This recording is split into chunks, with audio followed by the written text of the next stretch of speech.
deliverance? What are you pressing through to receive what it is that you need to receive from God? What is it that you are pressing through? All right, let's go back to Matthew 9. Y'all there? Yeah. All right. Let me get there. Bless the name of the Lord. And it says, when Jesus entered the ruler, the lady is now healed.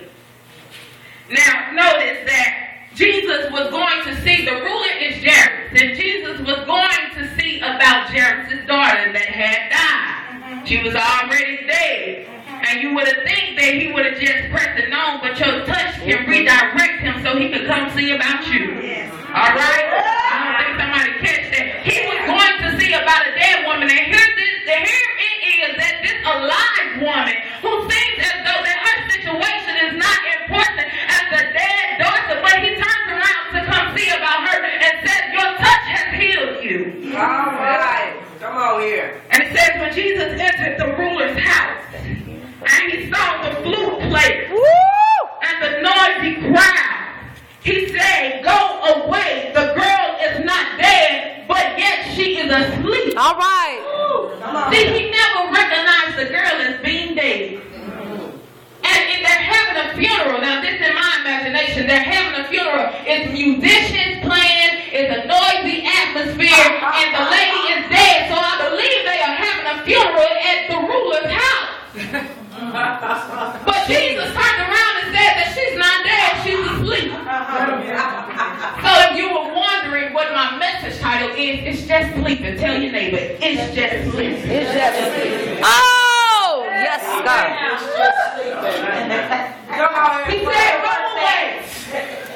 The girl is not dead, but asleep. Work it on out. And so I said that he never recognized it as a dead situation. Come on here. Let him get Although that her flesh was laying there, and they had pronounced death over her soul, he still decided and recognized it as she was still asleep. So which means that her situation and her condition was only temporary. So just encourage your neighbor and say it's only temporary. Why is it temporary? It's temporary because she was asleep, and if you're sleeping, that means that one time or another you still got to get up. Brother, how long you been sleeping?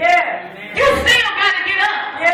Your situation still has to rise. You still have to speak life. You can't see it as your natural eye see it, but you got to look in the spirit. I'm not moved by what I see, only by what I believe. I believe it's just sleeping. I believe it's just temporary. Okay? Y'all following me? That's good. And it says, but they laughed at him. Why did they laugh at him? Who laughed at him? The people, the flute players, and the people who were making all the noise, and the people who was going to celebrate her homegoing. They laughed at Jesus. Come on here. And some of y'all didn't laugh at Jesus. Because you said, I've been like this a long time. Come on here. You telling the truth now. My God. And I've been in a dead situation a long time. Come on. And I've been sitting on time. And so if we laugh in his face. Come on here. You telling the truth. Come on. But the reason why he told them to exit out was because the girl was sleeping. She's not able to make conscious decisions. So that means that whoever is surrounding her in that room is making the decisions on her behalf. And so he can't have doubters and haters in the room where a miracle is getting because your miracle dictates on who is surrounding you. Jesus. And so he has to tell them to exit.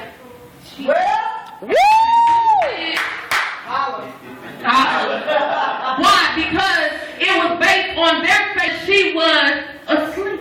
That's right. Come on. She was asleep. And I can't open up my mouth and tell you no when I'm asleep. All right.